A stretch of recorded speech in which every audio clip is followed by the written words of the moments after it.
Otras complicaciones de las cuales se hablaba en México sería lo que era el ardor, la sensación de las pérdidas de la sensibilidad, las neuropatías, la, el no poder caminar más de 6 minutos sin sentir fatiga, que sería pues la claudicación. Y aquí pues lo como más importante es que menos de la mitad de los pacientes estaban realizando alguna medida preventiva, ya sea para retrasar o evitar las complicaciones de la diabetes. Entonces, eso es el panorama un poquito en México. Ahora hablando específicamente del adulto mayor, más del 90% de las diabetes en los adultos mayores van a ser diabetes tipo 2. Esta prevalencia se dice un 33% en mayores de 65 años y cerca del 50% de los adultos mayores están cumpliendo criterios para prediabetes. Entonces, también hay que tenerlo mucho en cuenta. Existe mayor incidencia a mayor edad conforme van avanzando entre los 65 y 79 años y pues obviamente lo que mencionaba, la prevalencia va a ir aumentando por lo del envejecimiento poblacional, la mayor esperanza de vida, las menores muertes por las complicaciones cardiovasculares.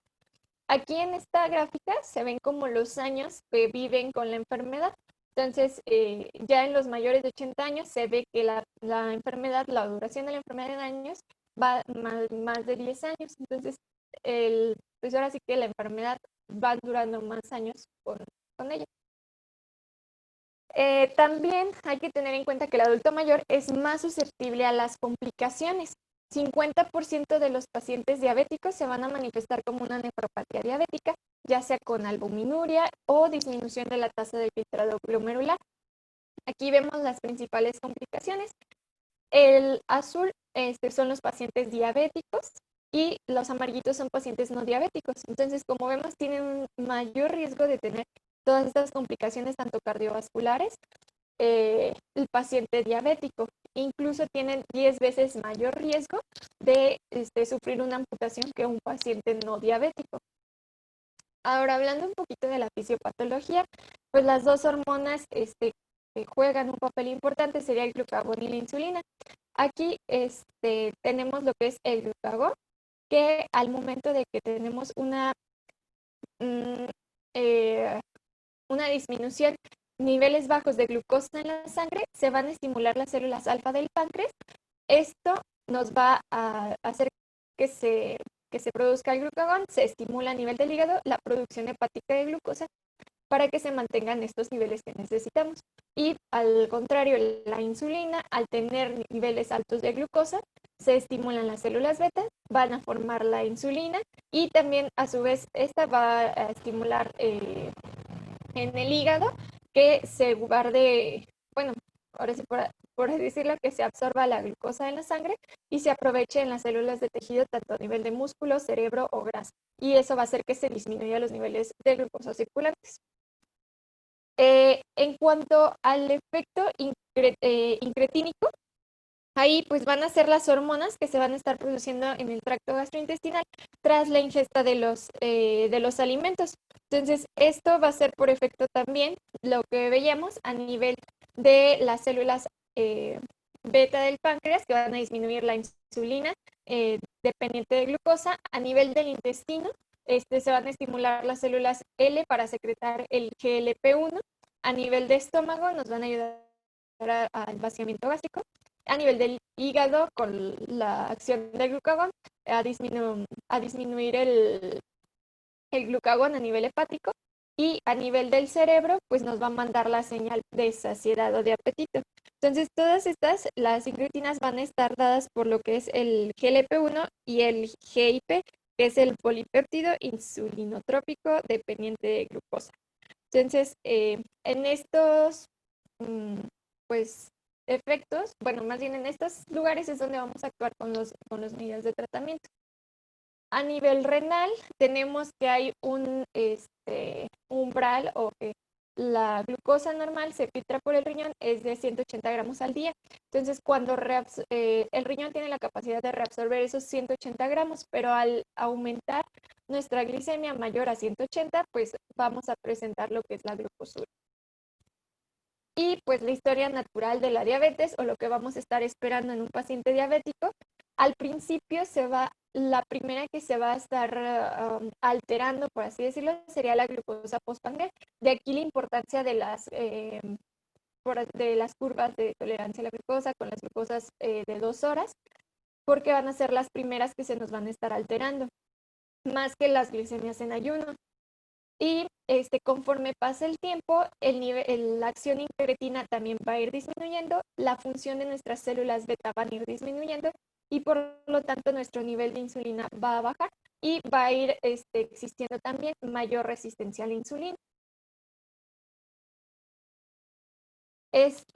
Bueno, para 1930 describió el doctor Somogyi lo que era el fenómeno de Somogyi, que era una hipoglucemia que se daba al final de la noche inducido por las hormonas contrarreguladoras y eso nos daba lo que eran las hiperglicemias en la madrugada. Entonces, hacíamos una hipoglucemia, se activaba lo que era la epinefrina, el cortisol, el glucagón, las hormonas de crecimiento, y todo eso nos iba a llevar a un aumento de la glucosa. Y pues ese es lo que se describe como el fenómeno de Somogyi. Normalmente cuando un paciente tiene una hipoglucemia existen mecanismos para pues, tratar de compensarlo. Cuando nuestros niveles umbrales, por así decirlo, el 82, pues se va a empezar a suprimir la secreción endógena de insulina. A nivel ya de 70 vamos a empezar a producir hormonas contrarreguladoras, que es el glucagón y las catecolaminas. Ya en 50, 60 es cuando empezamos con los síntomas neuroglucopénicos y a nivel del sistema nervioso autónomo. Cuando tenemos una glucosa menor de 50, entonces ya vamos a presentar más disfunciones cognitivas y menores de 30, pues ya es una glucopenia grave que nos puede condicionar convulsiones hasta estados de coma. Bueno, aquí vemos lo que es la fisiopatología resumida en el octeto ominoso de Frozono, de Fronzo, perdón, que incluye estas 8 características que abarcan lo que es la hiperglicemia. A nivel del intestino, se va a estar disminuyendo el efecto incretina. Aquí esta imagen nos pone también qué fármacos son los que van a estar actuando a nivel de cada fisiopatología. Entonces está como muy padre la imagen. Disminuye lo que es el efecto incretina a nivel del intestino. A nivel de la grasa nos va a estar aumentando la lipólisis. A nivel del estómago nos va a acelerar el vaciado gástrico, haciendo que el paciente pues, tenga todavía más hambre. A nivel del riñón se va a reaumentar la absorción de la glucosa. A nivel de los músculos, esta captación de glucosa va a estar disminuida, que sería la resistencia. A nivel cerebral, pues vamos a tener una disfunción de los neurotransmisores, sobre todo en los centros de la saciedad. A nivel del hígado, se van a aumentar el metabolismo y va a liberar glucosa. A nivel del páncreas aumenta la secreción del glucagón y también a nivel del páncreas disminuyendo la secreción de insulina. Entonces, estos son los 8 factores que van a estar interviniendo para que se genere lo que es la hiperglicemia en los pacientes diabéticos. Y aquí, como vemos, va cada fármaco con su, pues ahora sí como que su target, bueno, su punto de acción. En cuanto a la fisiopatología, en el adulto mayor es un poco más complejo, ya que tenemos que ahí intervienen factores tanto del estilo de vida que llevó el paciente, la obesidad, el sedentarismo, factores genéticos como desde la influencia racial y todo eso, las comorbilidades que ya tiene nuestro paciente y pues en sí el envejecimiento como tal. Entonces, todo eso nos va a llevar a que exista una resistencia a al metabolismo de la insulina y también pues una disminución de la producción de las células, una producción de la insulina a nivel de las células beta o bien una disminución de las mismas células beta. Entonces, todo esto nos va a llevar a que aumente la glucosa. Entonces, al haber, se hace como un círculo vicioso con glucotoxicidad que va a estar favoreciendo aún más este tipo de, pues, de toxicidad y de deterioro. Entonces va a acabar en prediabetes y diabetes. Aquí en esta tablita se ve un poco más de la incidencia en pacientes diabéticos y pues vemos que son más, conforme avanza la edad, son más frecuentes las complicaciones, que pues incluyen falla cardíaca, riesgo de BC, enfermedades renales y riesgos de amputaciones. Ahora, los criterios diagnósticos en la población en general, pues ya los conocemos, sería la poliuria, polidipsia, polifagia, astenia, dinamia, la pérdida de peso, también puede haber visión borrosa, el retardo en la cicatrización de las heridas, presencia de infecciones fúngicas, la piel de forma recurrente. Entonces, pero aquí lo importante es en el adulto mayor que generalmente este curso que va a tener el paciente va a ser más asintomático y generalmente como él no tiene una función renal adecuada por los mismos cambios que hay en el envejecimiento y la misma percepción de la sed del paciente va a estar alterada, entonces no nos puede dar síntomas tan claros como la polidipsia o la poliuria. O generalmente a veces podemos pensar que estos síntomas se los podemos dejar a alguna de sus comorbilidades que ella tiene de base. Entonces a veces pues sí, no nos damos cuenta que es por la diabetes.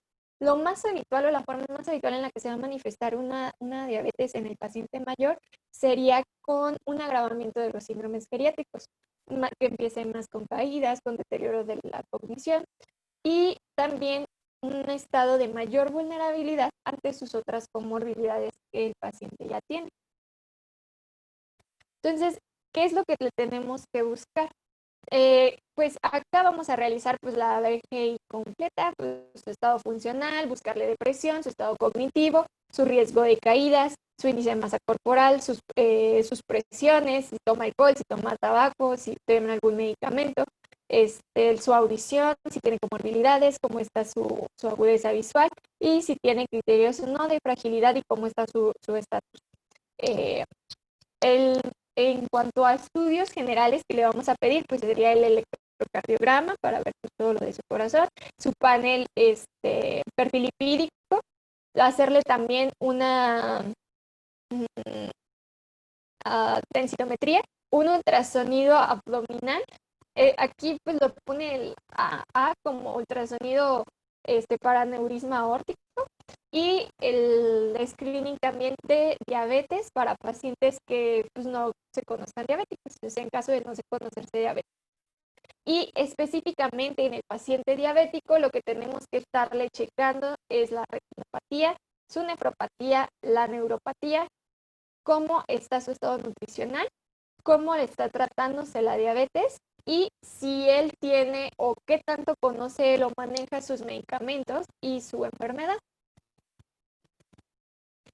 Entonces, aquí pues los criterios diagnósticos para hacer un diagnóstico de diabetes tipo 2, en general tenemos que pues sería la glucosa plasmática en en ayuno de 8 horas mayor a 126, una glucosa plasmática después de una carga de glucosa de 75 gramos a las 2 horas mayor de 200, una hemoglobina glicada mayor o igual a 6.5, o bien un paciente que nos está llegando ya con síntomas de hiperglicemia, una crisis hiperglicémica, con una glucosa al azar mayor de 200 sería suficiente como para hacer el diagnóstico. En cuanto a las categorías de mayor riesgo o lo que conocemos como prediabetes o riesgo de tener diabetes, sería una glucosa plasmática en ayunas entre 100 y 125, una glucosa después de 2 horas con la carga de 75 gramos entre 140 y 199 y hemoglobinas glicadas de 5.7 a 6.4. Entonces todos estos nos dan la característica o los criterios para una prediabetes. En cuanto al tratamiento, tenemos varios objetivos. Nuestros objetivos de control tenemos hemoglobinas glicadas menores de 7. Estos son en el paciente en general. Hemoglobinas glicadas menor de 7. En pacientes sanos o jóvenes podemos ser un poco más estrictos, entre 6 y 6.5. Para adultos mayores con comorbilidades o con propensión a la hipoglicemia, entre 7.5 y 8. La glucosa preprandial hay que mantenerla entre 70 y 130. Las glucosas postprandiales abajo de 180. Presiones arteriales menor de 140 a 90. En pacientes jóvenes podemos ser un poco más estrictos igual en nuestras metas de presión arterial, colesterol LDL abajo de 100 o cuando tenemos un alto riesgo cardiovascular lo podemos manejar un poco más estrecho, abajo de 70. El colesterol HDL mayor de 40 en hombres o mayor de 50 en mujeres. Los triglicéridos menor de 150.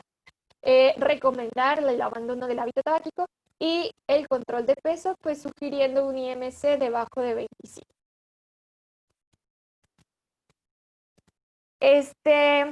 La diferencia en el paciente anciano es que los beneficios que se van a asociar a un control glicémico estricto los vamos a estar viendo más o menos a los 5 o 10 años de la evolución. Por ejemplo, para las complicaciones microvasculares, una evolución y control de 5 a 10 años nos va a dar una reducción en las complicaciones microvasculares y una evolución de 20, 30 años bien controlado es lo que nos va a estar disminuyendo la mortalidad por riesgo cardiovascular.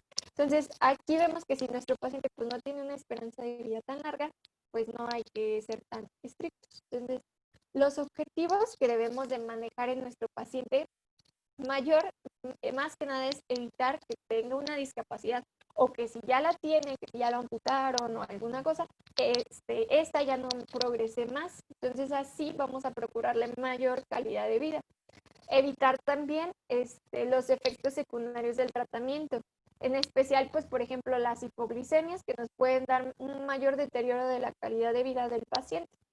O siempre ver también a nuestro paciente con una visión global, con todas sus comorbilidades y todo lo que tengamos que revisar. Entonces, esta es una tablita para establecer las metas en el paciente geriátrico. Tenemos lo que es el grupo 1, que serían los pacientes que tienen un buen estado de salud o un adecuado estado de salud. Estos son pacientes que no tienen comorbilidades o bien que tienen una o dos enfermedades crónicas, que no sean la diabetes, o sea, parte de la diabetes, y que que no tengan limitaciones en sus actividades de la vida diaria ni en las actividades instrumentadas. Aquí estas metas van a ser similares a las que tenemos en el paciente en general. Entonces, en el adulto mayor tenemos que tener cuidado con esto. Los fármacos que nos puedan causar hipoglicemia. Si el fármaco que nosotros estamos utilizando nos puede causar hipoglicemias, vamos a ser un poco más holgados con la meta. Si este fármaco, aquí viene, por ejemplo, si no es una insulina, una sulfonilurea o una glinida, pues no necesitamos ser tan estrictos, más bien no necesitamos tener tanto pues como margen para hipoglicemias, entonces vamos a ser más estrictos con nuestras metas. Entonces, en el paciente con buen control podemos manejar metas hasta en ayuno de 90 a 130 y a la hora de dormir entre 90 y 150, manejando hemoglobinas glicadas abajo de 7,5. En nuestro grupo 2 o de riesgo intermedio, que sería pacientes que tienen 3 o más enfermedades crónicas, o uno de los siguientes, que sería un deterioro cognitivo leve, o bien una demencia en etapas tempranas, o que tenga más de 2 dependencias para actividades instrumentadas de la vida diaria. Entonces, en ellos las metas que vamos a estar manejando serían entre 90 y 150 y a nivel de, en la noche entre 100 y 180 y hemoglobinas glicosiladas abajo de 8.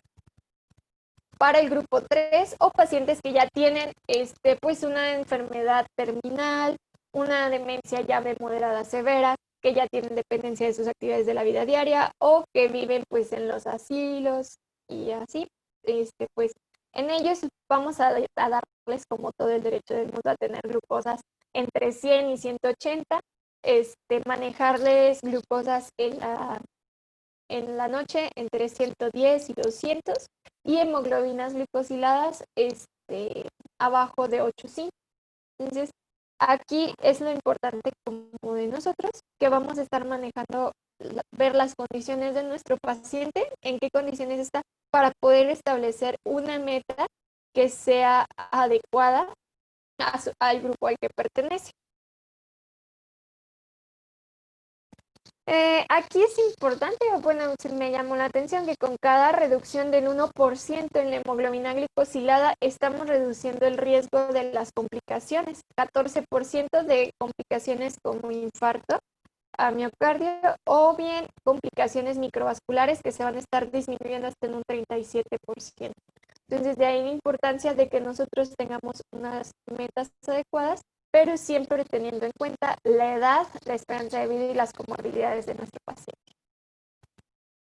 Entonces, el tratamiento tiene que ser un tratamiento integral. Generalmente es un manejo interdisciplinario, se llama endocrinólogos, ver también a ortopedistas para ver las complicaciones en los pies, en las extremidades, al nutriólogo, psicólogo, a todos prácticamente. Entonces, hay que enseñarle a nuestro paciente también, sobre todo pues si es más joven, que tenga la capacidad de autovigilancia de sus niveles de glucosa, enseñarle a cómo se administra la insulina, cómo manejar una hipoglicemia, que también eso tienen que pues estar ellos capacitados, los cuidados que tienen que tener en su piel y sobre todo a nivel de sus pies, y las actividades que tienen que ellos que modificar, o sea, los cambios en el estilo de vida. Aquí, los cambios en el estilo de vida siempre van a ser nuestra primera línea de tratamiento para todo. Entonces, la pérdida de peso nos va a reducir hasta en un 7% el riesgo de que nosotros tengamos una o desarrollemos una diabetes. Se sugiere una actividad física con ejercicio aeróbico que sea de 150 minutos a la semana, así como en el adulto mayor, dietas ricas en proteínas y energía para evitar que nos estemos yendo al otro extremo, que lo malnutramos a nuestro paciente geriátrico. En ellos se tiene como también meta evitar el uso de dietas restrictivas y sobre todo si vemos que no estamos llegando a nuestra meta con ese tratamiento, lo que podemos hacer es limitarle el consumo de azúcares simples.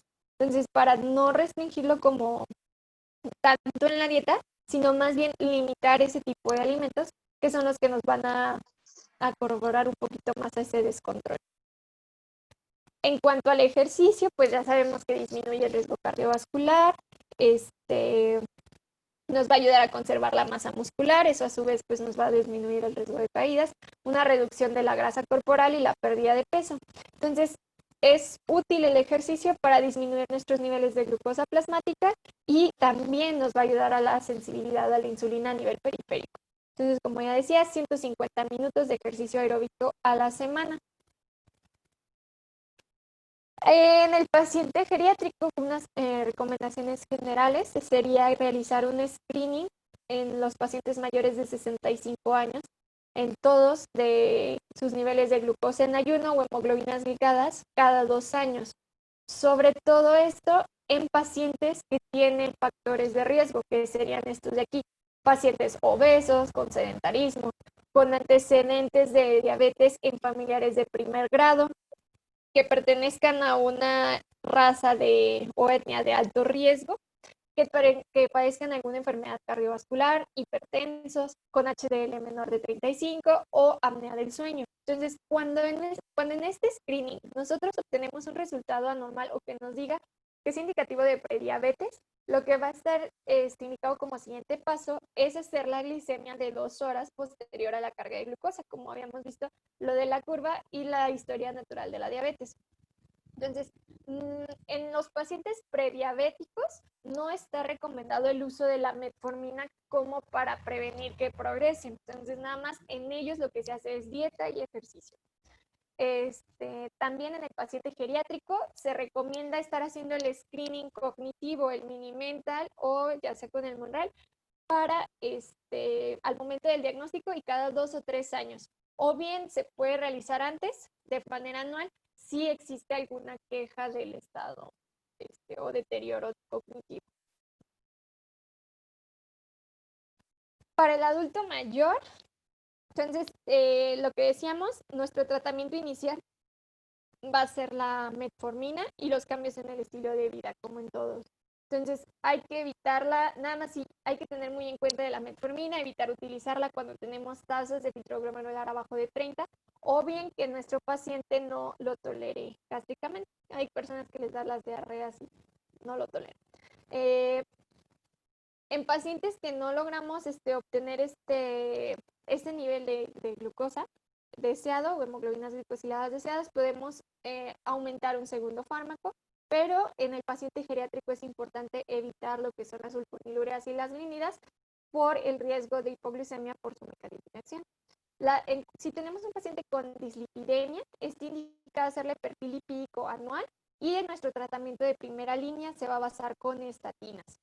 En caso de que nosotros tengamos triglicéridos arriba de 500, podemos utilizar fármacos como los fibratos o en esta guía mencionan el aceite de pescado.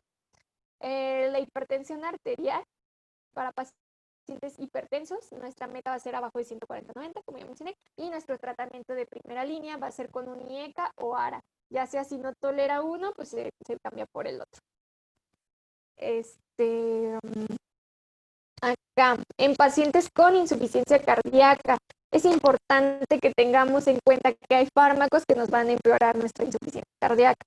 Aquí se incluyen lo que son las glinidas, la pioglitazona, fosiglitazona y los inhibidores del DPP-4. Entonces hay que tener cuidado cuando seleccionemos un fármaco en pacientes que ya se conocen con una insuficiencia cardíaca. En pacientes con aterosclerosis vamos a estar manejando dosis de aspirina entre 75 y 162 miligramos al día como prevención secundaria de eventos cardiovasculares, que serían EBC, infartos. Las complicaciones oftálmicas, eso pues siempre se ha mencionado y todos lo sabemos, revisión anual por oftalmología para ver la retina. En cuanto a las neuropatías, en el paciente geriátrico es importante evitar los fármacos que lo vayan a sedar o que le den hipotensión ortostática, porque pues vamos a aumentar más el riesgo de caídas. Lo que podemos hacer con nuestro paciente también es canalizarlo a terapia física y enseñarle también al manejo de caídas si vamos a estar utilizando este tipo de cosas y también a educación de la marcha para prevenir todo lo que son las caídas. Y pues también súper importante de la neuropatía, lo del cuidado de sus pies. Entonces la valoración de los pies y de la piel. En cuanto a la enfermedad renal crónica, tenemos que estar haciendo las pruebas anuales en los pacientes con tasa de filtrado glomerular y la relación albumina-creatinina para ver que no nos estén desarrollando una enfermedad renal crónica o si es así, detectarlo a tiempo. Bueno, este es como el abordaje terapéutico de la diabetes en general. Entonces, nuestros medicamentos de primera línea va a ser con la metformina y los cambios en el estilo de vida, como había mencionado. Vamos a valorar si nuestro paciente tiene factores de riesgo cardiovascular alto, si tiene ya como tal una falla cardíaca. Entonces, si nuestro paciente tiene más como enfermedades o riesgo cardiovascular, nos vamos para acá.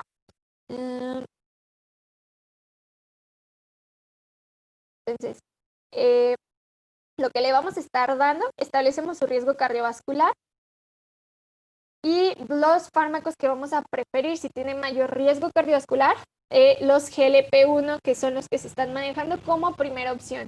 Si bien no tenemos esos, podemos utilizar un SGLT2, pero que tenga beneficio cardiovascular, como lo es la canaglifosina.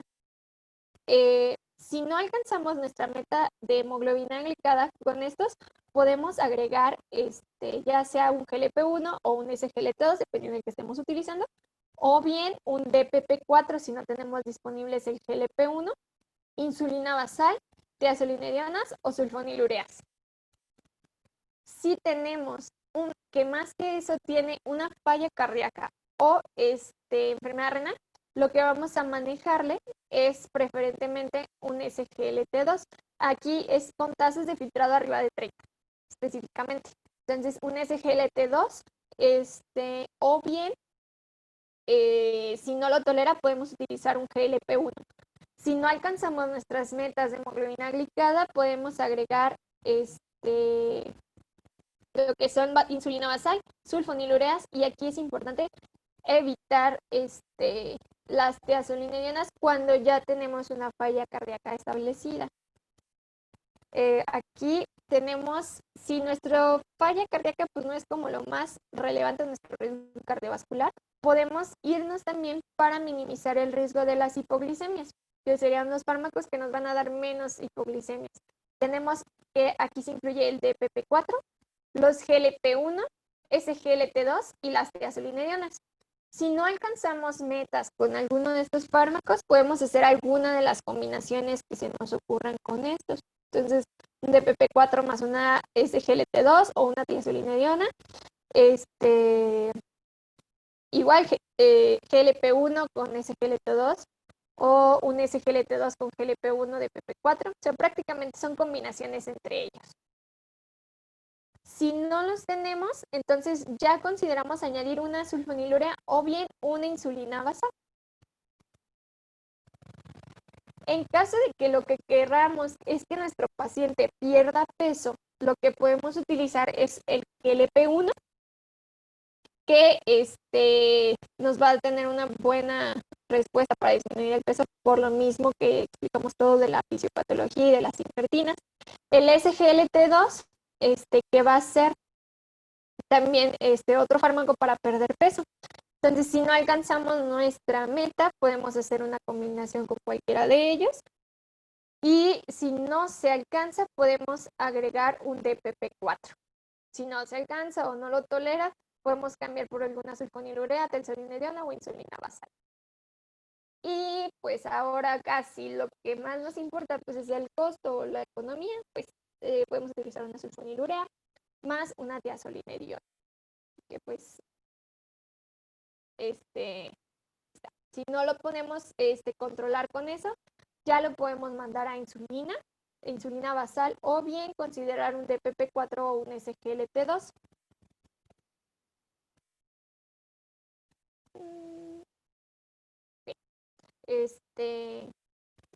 Bueno, entonces ahora voy a hablar como más específicamente de cada uno de los hipoglucemiantes.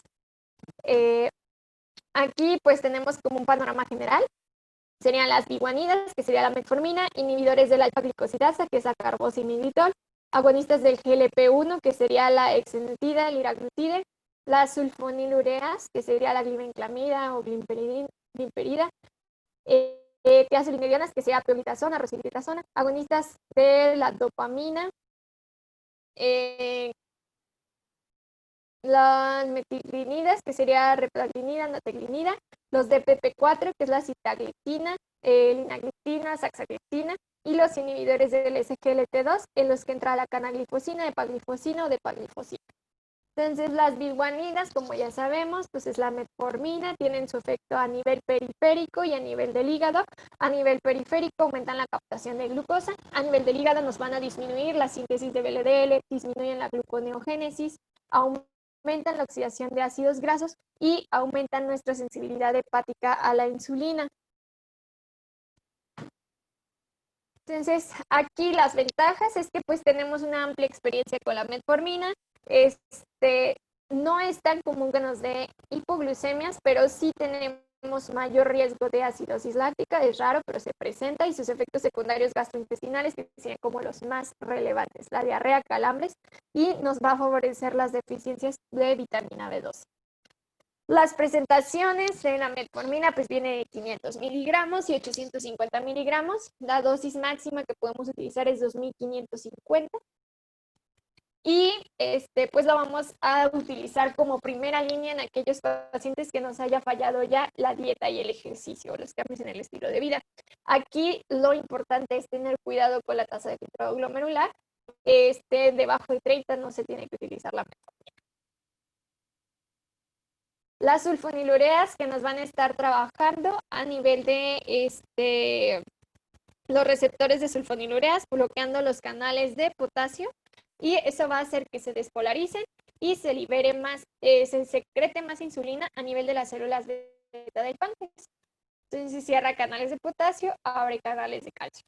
Entonces, acá también con las sulfonilureas, pues tenemos una amplia experiencia, y pues el riesgo principal es que nos van a dar el riesgo de hipoglicemias. Las presentaciones que se manejan, por ejemplo, el glibenclamida son tabletitas de 2.5 y 5, y nuestra dosis máxima que se va a manejar es de 20 miligramos. Entonces también lo podemos utilizar cuando ya falló la dieta y el ejercicio. Y aquí el metabolismo de esta es hepático, entonces nos va a ayudar todavía en pacientes que están con falla renal. También pues las ventajas de este es que son de súper bajo costo. Una cajita de glibenclamida está en 33 pesos con 50 tabletas. Entonces aquí es donde vamos a ir viendo qué fármacos son los que vamos a ir utilizando. En cuanto a las glimidas, que van a trabajar acá, tienen un mecanismo de acción similar a lo que son a la glibenclamida, y lo vamos a ver que también nos van a tener mucho riesgo de hipoglicemias, y también pues la lata del horario en el que se van a estar administrando. Aquí tenemos la nateglinida y la repaglinida. La nateglinida viene de 60 y 120 miligramos. Debemos darla hasta cada 8 horas. Y tiene metabolismo hepático. Entonces hay que tener cuidado si nuestro paciente tiene una falla hepática. Entonces, ese es como la principal cuidado que tenemos que tener.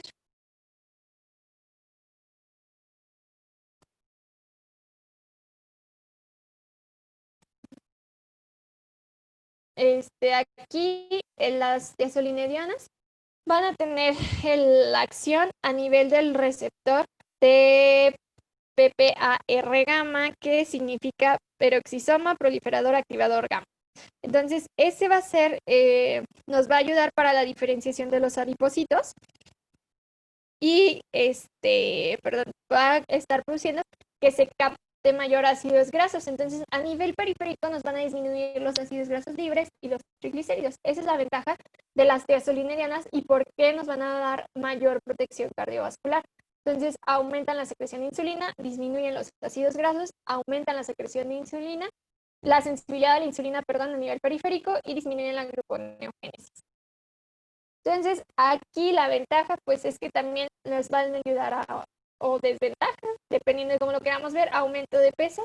Y hay que tener cuidado porque nos van a retener líquidos, entonces dan riesgo de edema. Y si ya tenemos un paciente con insuficiencia cardíaca, lo vamos a empeorar. Aquí la ventaja es que nos va a mejorar el perfil lipídico, y al mejorar los lípidos, aumentar la HDL, disminuir triglicéridos, va a disminuir nuestro riesgo cardiovascular. Ahora, la pioglitazona la vamos a estar en presentaciones de 15 y 30 miligramos. La dosis máxima es de 45 miligramos al día. Aquí es bien importante que nuestro paciente se va a beneficiar más si utiliza la pioglitazona o las triazolinedianas si él realiza ejercicio, se hace una dieta y ejercicio, porque lo que queremos es aumentar también la sensibilidad periférica. Entonces tiene mayor beneficio si el paciente pues está realizando alguna actividad física. La contraindicación principal pues es la insuficiencia cardíaca en grado 3 y 4, por lo que mencionábamos de los líquidos, y el precio, más o menos, estas andan en 178 pesos con 15 tabletas. O sea, más o menos el mes nos sale como en 400 pesos. Los inhibidores de la alfa-glucosidasa, pues esos van a inhibir la absorción de los carbohidratos. Y pues acá la ventaja es que como nada más inhiben la absorción de los carbohidratos, no hay tanto riesgo de hipoglucemia como los secretagogos. Esto nos va a hacer que se disminuyan las glucosas postprandiales porque no se va a estar absorbiendo, y generalmente pues no van a tener tanto efecto a nivel de las hemoglobinas glicadas, sino que también pues nos va a tener muchos efectos gastrointestinales por lo mismo que nos están absorbiendo los carbohidratos. Entre pues, los fármacos que tenemos sería la carbosa. Esta viene en tabletas de 50 y 100 miligramos. La vamos a estar manejando con dosis inicial de 100 miligramos hasta 300 miligramos. Y pues lo que mencionábamos, nada más, lo más fuerte pues son los efectos gastrointestinales. Entonces, el costo de la carbosa está en 65 pesos con 30 tabletas, o sea, no es un costo tan alto, pero pues ahí van más. Los inhibidores del TPP4. Entonces, estos pues van a inhibir que se degrade va a inhibir que se degrade el GLP-1, entonces va a tener mayor efecto. Entonces, esto va a tener mayor liberación de insulina a nivel del páncreas, menor liberación de las células alfa y va a tener mejor control de la glucosa. Entonces, con esto, aquí sus efectos adversos que se han visto un poquito más, el angioedema y la urticaria, se dice que la pancreatitis aumenta el riesgo de pancreatitis o y hospitalizaciones por insuficiencia cardíaca. La verdad, pues no sé muy bien qué tanto sea. Y no, la ventaja de estos es que no nos van a dar tantas hipoglucemias y son fármacos bien tolerados. Los fármacos que tenemos sería la sitagliptina, que es el Januvia. Esa viene en tabletas de 100 miligramos, se toman una vez al día. La linagliptina, que es la Trayeta, la vamos a encontrar en presentaciones de 5 miligramos, se toma 5 miligramos cada 24 horas. Los costos que tienen el Januvia es de 663 pesos para 14 tabletas. Y la sitagliptina está en la linagliptina, perdón, la Trayenta está en 1,158 pesos para 30 días. Entonces, son muy buenos fármacos, pero pues sí, el costo que en relación a los anteriores sí aumenta bastante. Otros son los inhibidores del SGLT2. Estos van a tener su efecto más a nivel renal, disminuyendo la absorción o la reabsorción de la glucosa a nivel de la circulación sistémica. Entonces, lo van a tener su efecto a nivel de túbulo contorneado proximal, que es lo que veíamos. Entonces, aquí las desventajas que tienen estos es que como se está tirando toda la glucosa, pues nos van a facilitar infecciones geniturinarias, el paciente va a tener más poliuria, va a tener más depresión del volumen, y también nos va a facilitar cetoacidosis diabéticas o IBUs. Entonces, también una ventaja es que no nos van a dar hipoglucemias por sus mecanismos de acción y también lo podemos utilizar en cualquier estadio de la diabetes.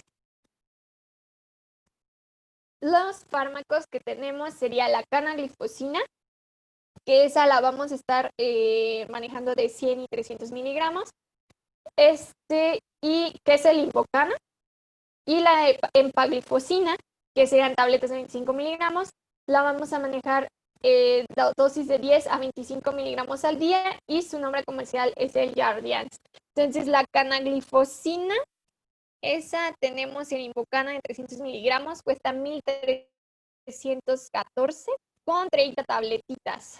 Y el Jardiance está en 489 con 10 tabletas, o sea, por 3, pues sí nos sale casi en 1,500 el mes. Los agonistas de los receptores GLP-1. Entonces, pues aquí van a ser como el péptido similar al glucagón, van a tener los efectos que tiene el GLP-1.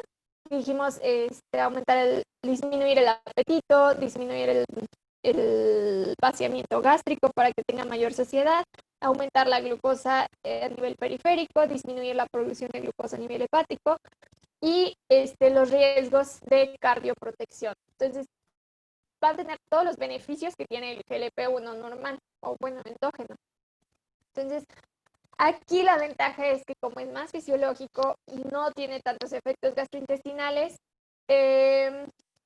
son inyectables la mayoría de ellos, entonces pues también tenemos la desventaja de que se tiene que entrenar al paciente y no va a producirnos tantas hipoglicemias. Los fármacos que tenemos sería la liraglutida, que vienen en jeringas prellenadas. Se aplican una vez al día y pues aquí la cajita más o menos con 3 jeringas prellenadas de 6 mililitros está en 5,000 pesos. Entonces, la diferencia sí son los fármacos de primera línea en la actualidad, pero pues para nosotros, pues sí, 5,000 pesos por 3 jeringuitas prellenadas. Entonces, en cuanto a, este es como una tablita que tiene consideraciones especiales en el paciente geriátrico, en el paciente renal y en el paciente que tiene un riesgo cardiovascular. Entonces, la insulina, pues nuestro principal desventaja sería las hipoglicemias y la disminución, por ejemplo, en el paciente renal, que va a estar disminuido el aclaramiento de la insulina, entonces nos va a dar más hipoglicemias, y en el de riesgo cardiovascular, también las hipoglicemias nos pueden facilitar las arritmias. En cuanto a la metformina, en el paciente geriátrico, tener precauciones con la intolerancia gastrointestinal y también con la deficiencia de vitamina B12. Entonces, aquí en el renal hay que tener en cuenta las tasas de filtro glomerular, pararlo si tenemos menos de 30. Y a nivel de lo que serían las fallas, el riesgo cardiovascular, pues tiene beneficios. Entonces, nada más hay que tener cuidado cuando tengamos un paciente con acidosis láctica, que sería como el principal factor de riesgo. Sulfonilureas nos pueden dar hipoglucemias, causan aumento de peso en el paciente geriátrico también. Entonces, aquí nada más las sulfonilureas en el paciente renal casi que pues no, están prohibidas abajo de 60. Y también tienen mucho riesgo de hipoglicemias que nos pueden potenciar arritmias para el paciente cardíaco. Las glinidas pueden causarnos también hipoglucemias, prácticamente lo mismo. Nateglinida igual suspenderla abajo de 60 y nos pueden dar hipoglucemias. Las tiazolinedionas, que las podemos utilizar en consideraciones para el geriátrico, es que no nos va a causar las hipoglucemias, pero esta tiene la desventaja de que nos aumenta el riesgo de fracturas, nos aumenta la retención hídrica y nos va a hacer que aumente el peso. Entonces hay que ver qué es lo que queremos, qué es lo que ocupamos en nuestros pacientes e individualizarlo. Aquí tenemos que ajustar las dosis y también puede aumentar el riesgo de fracturas en los pacientes renales. Y para los pacientes con riesgo cardiovascular, la pioglitazona sí ha disminuido el riesgo cardiovascular, pero tenemos que tener cuidado por lo de la retención hídrica. Los inhibidores de la alfa-glicosidasa, estos pues ya dijimos, no nos causan hipoglicemias, efectos gastrointestinales.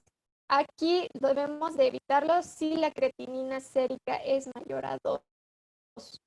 Entonces, porque pues no está tan estudiado, no sabemos qué les hace. Entonces, los de PP4 aquí son súper ventaja para pacientes geriátricos porque no nos causan hipoglucemias.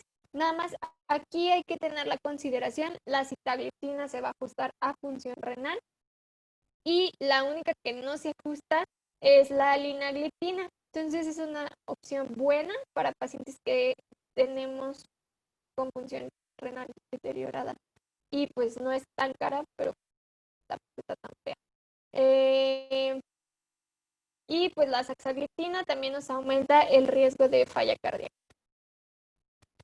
Los inhibidores del SGLT2, igual para el paciente geriátrico, ventaja que no nos dan hipoglucemias, pero aquí epaglifosina se ha visto que tiene mayores depleciones de volumen, y la canaglifosina nos aumenta el riesgo de fracturas y también se ha asociado con mayor riesgo de amputaciones de pie y de primer ortejo. Entonces hay que tenerlo en cuenta cuando queramos dar este tipo de fármacos. Y epaglifosina vamos a modificarlo a tasa de filtrado glomerular, y canaglifosina, entonces nada más hay que ajustar todos. El GLP-1, los del GLP-1 pues no nos van a dar hipoglucemias, pueden tener efectos gastrointestinales y pues nada más aquí en el paciente renal no se ajusta tampoco. Y pues prácticamente nada más manejemos hipoglucemias orales porque ya ahorita pues insulinas no vamos a alcanzar de tiempo. No sé si tengan algún comentario.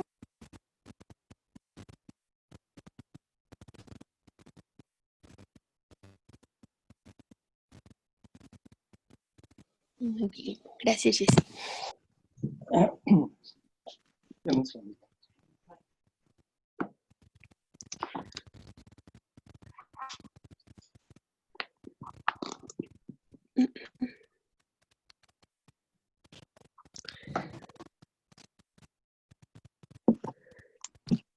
Están muy buenas tus diapositivas, Jessy.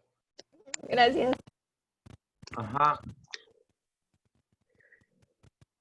Bueno, ¿qué es lo que ustedes pueden manejar ahí habitualmente para un paciente recién diagnosticado? Nada más tienen glimepirida, ¿verdad? Y metformina. Sí, se supone que ya van a agregar fármacos. Habían dicho que ya iban a dejar empaglifosina y otro, no me acuerdo cuál. Bueno, pero en este momento, ¿cuál tienen? Metformina, insulina, nada más, creo. Pioglitazona. Metilmida y Ah, sí, pioglitazona. pioglitazona.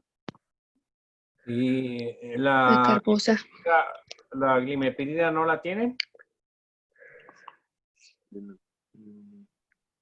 Ahí glibenclamida solamente, pero no la usamos.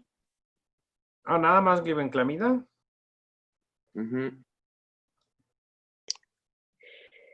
Sí. Entonces, ¿qué estrategia usan ustedes en un paciente con diagnóstico reciente, tratamiento inicial, no tan complicado, por ejemplo, y sin daño renal importante? Metformina. Nada más. Pues se les sugiere la dieta o los mandamos a nutrición y que hagan ejercicio y metformina si no está muy complicadillo el paciente. Ok. ¿Ustedes pueden o tienen manera de conseguir o de explicar al paciente una dieta de 1500 calorías?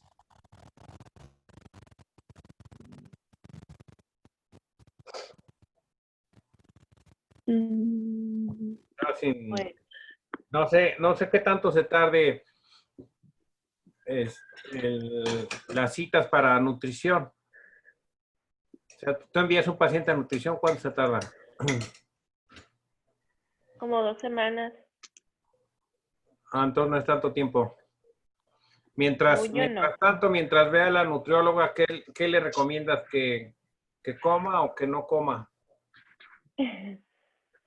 Dependiendo de la edad y las comorbilidades que Ya. tenga. Ajá, pero ustedes le pueden recomendar algún tipo de dieta o de restricciones dietéticas específicas, carbohidratos simples, sal,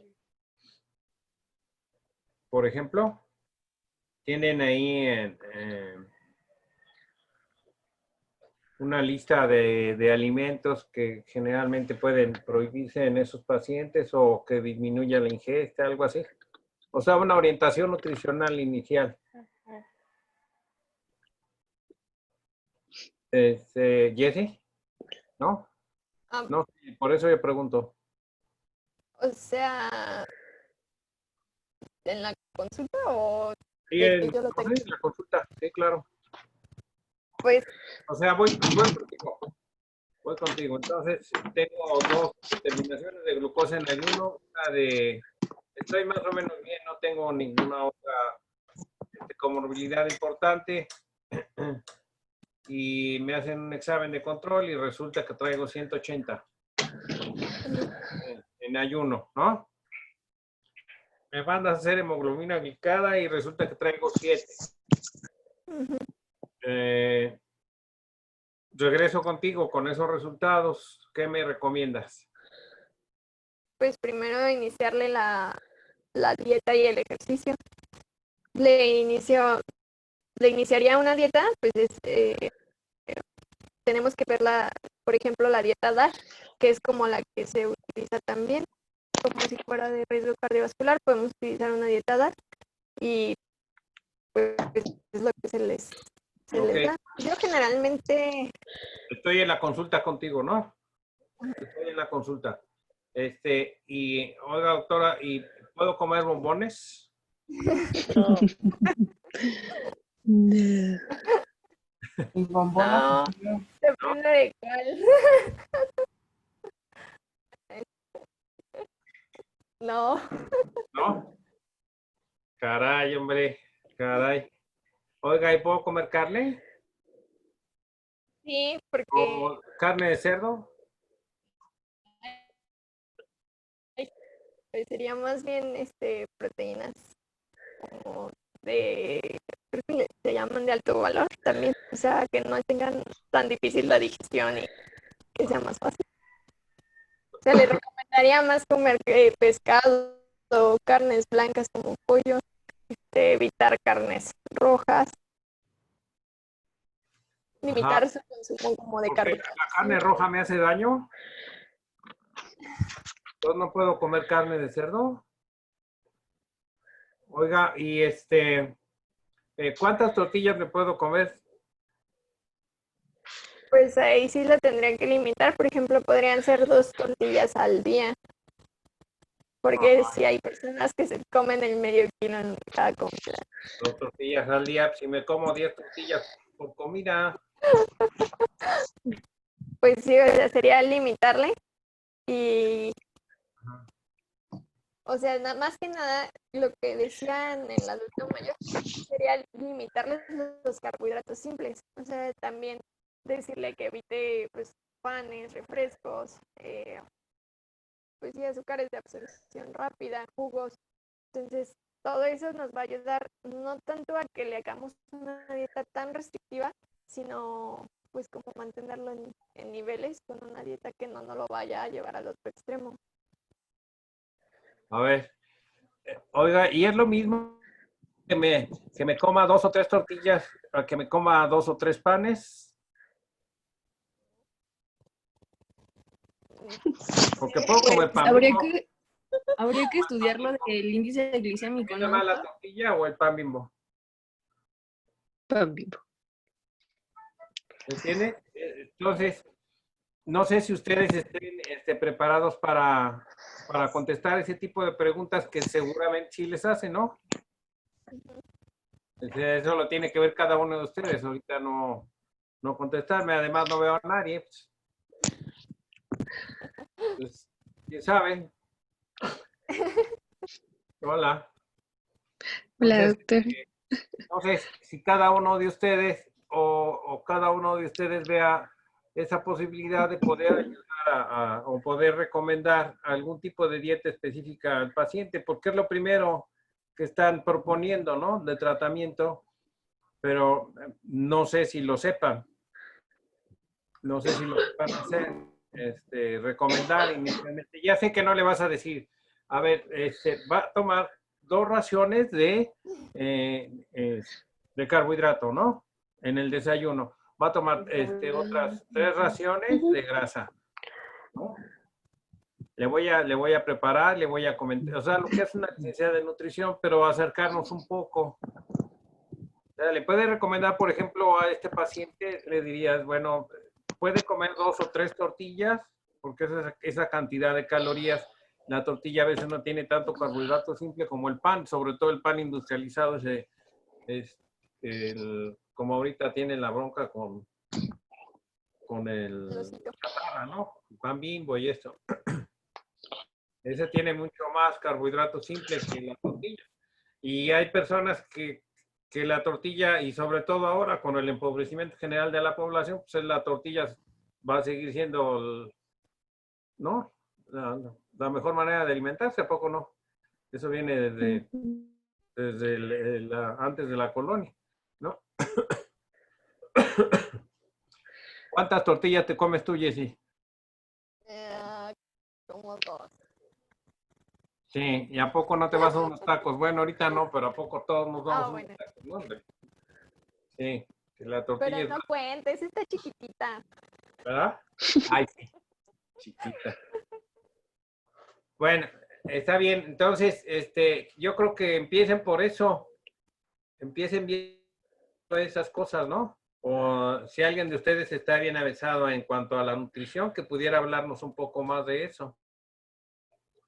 Bien, bueno, entonces regreso contigo y traigo ¿qué otra cosa me vas antes de que salga de tu consultorio, que con la dieta que me vas a recomendar y que con el ejercicio, aunque tengo osteoartrosis de la rodilla, entonces no puedo caminar mucho porque me duele la rodilla. Entonces, ¿qué tipo de ejercicio me recomendarías, por ejemplo, no? En Pues ese sería caso, bueno, un ejercicio de supongamos bajo impacto. que ya puedo hacer algo de bicicleta, que eso no me duele tanto la rodilla. En fin. Regreso contigo y tengo una glucosa de 190 en ayuno. Nada más, Yo ya le de iniciaría un solo metformina. día. Entonces, es importante, tú le dirías al paciente, necesita comprarse un glucómetro Ujú. y estarse midiendo el azúcar. ¿Cómo voy a medir el azúcar en casa? Pues sí, enseñarle a utilizar su glucómetro también. Ahora sí, estás hablando cada vez más. ¿Más que? A ver, ya. Ajá. ¿Cada cuándo me mido el azúcar? A ver. Lolita, ya que está ahí, Lolita, ¿quién sabe? Lolita Leslie, no, ¿quién sabe? Carlos, ¿quién sabe? A ver, Neftali, ¿cada cuándo, cómo me sugieres que ya me compré mi glucómetro, doctor, ya me lo compré. ¿Qué hago? Inicialmente tiene que checar las glicemias en ayuno. O sea, diario no, pero mínimo 3 veces por semana. 3 veces, me checo el azúcar en ayuno 3 veces por semana. Sí, más o Oiga, menos. mi vecino también es diabético. Él se la checa después de la comida. ¿Vale la pena? Sí, también es recomendable. Entonces, nada más me la checo en ayuno. No, en ayuno y postprandial, Y eso es después de la comida. después de la comida. ¿Me lo puedo checar después del desayuno, comida o cena o después de la comida? Pues en teoría es el alimento más fuerte. Ok, entonces le vas a decir, bueno, mire, puede usted checarse la glucosa las primeras 2 semanas del diagnóstico. Puede usted checarse la glucosa diario una vez en ayuno y al día siguiente 2 horas después de haber comido. Que conste que se coma y después no se coma nada, ¿eh? Sí, no. Se espera 2 horas y se mide el azúcar. Lo va anotando, ¿no? ¿Está bien? Y me la trae, ¿verdad? Mm. Ok. Entonces, bueno, bajo esa condición yo tengo un promedio de 170 de glucosa en ayuno en 2 semanas y de glucosa postprandial un promedio de 205. Jessy, entonces, ¿qué me recomiendas? Pues ya le iniciaría metformina. Cada vez hablas más quedito, Jessy. Que le iniciaría metformina. Metformina, ajá. Ok, dame metformina. ¿Cómo me la tomo? Se le empezaría a dar a dosis bajas para evitar con la intolerancia gastrointestinal. Entonces podría ser 500 cada 24 para empezar a ver cómo lo tolera. Y ya de ahí se lo iría aumentando semanalmente. Bien, ¿cuánto tiempo me das de tolerancia? Pues yo se las 2 semanas, 3 semanas, un mes. yo se lo iría checando o aumentando, por así decirlo, cada semana más o menos. Bueno, está bien. Entonces pruebe con esa una semana. Si la tolera bien, aumenta o no. Se toma 2. Ajá. O No sea, voy a tomar. dependiendo de las ¿Qué también dosis? del Ajá, ¿qué dosis está recomendada? ¿Cuál es la dosis recomendada? Peso 60. Mido 1,50. No, peso 70, mido 1,65. pues o sea, podemos utilizar hasta 850 cada 8, que sería la dosis máxima. Ok, entonces te fijas una meta y dices, vamos a ver si tolera esta dosis, poco a poco, a ver cómo le va yendo con la glucosa. ¿Cada cuándo me citas? Pues yo lo citaría con registros cada semana. ¿Cada mes? ¿Qué me No, dijiste? para aumentarla, disminuirla, Sí. pues cada 2 semanas, cuando lo voy empezando como a instaurar para ver cómo lo va tolerando y así. ¿Y eso lo puedes hacer ahí en tu consulta? Mm, ¿En el hospital? Sí, claro, o sea, No sé. a menos que des consulta privada. En la privada, pues tal vez sí. No, en la privada el no. hospital. En la consulta externa. Ah, pues no creo que me dejen citarlo tan seguido. Oh, entonces, ¿qué le dices? Bueno, venga y me enseña rápidamente, ¿no? ¿No lo puedes como consulta de pasillo, no lo puedes tener? Ah, ¿Sí? ¿No hacen consulta de pasillo? no sé, no estuve en consulta. Para ver algunos pendientes de los pacientes, dice, bueno, venga y me enseña a ver qué onda. Es Sí. consulta de pasillo. O sea, no lo pasa, sino en el pasillo, ¿no?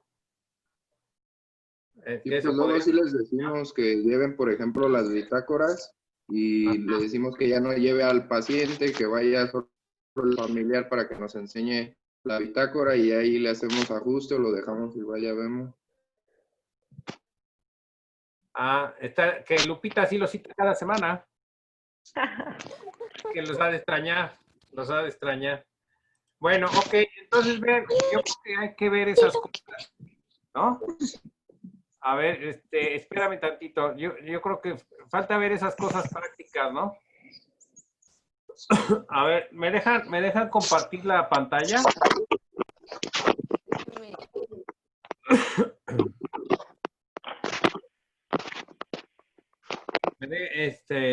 ¿Sí?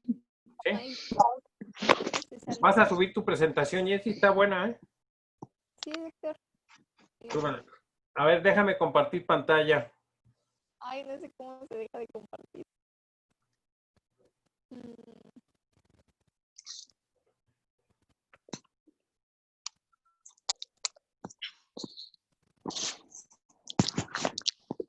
Hola, buenos días.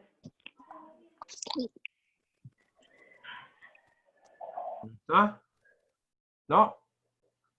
A Ay, ver, no sé cómo alguien sabe cómo se deja de compartir pantalla. donde dice deja de compartir. Ah, ya. Stop Ya. share. Ok.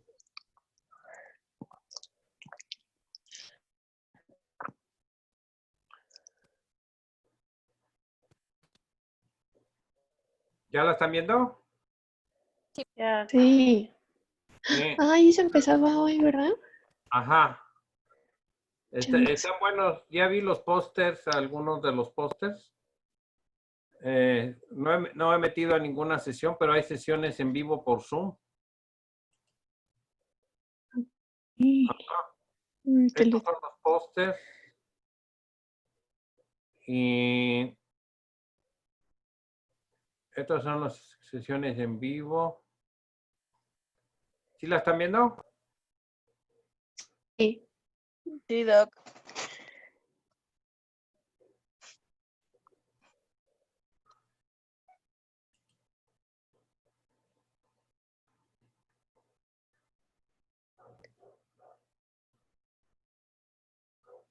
Ok, es gratis. Ujú. Sí. Aquí nos vemos, mire. Aquí al ladito. Sí, aquí está la mesa de información. Nos vemos ahí al ladito. ¿Ok?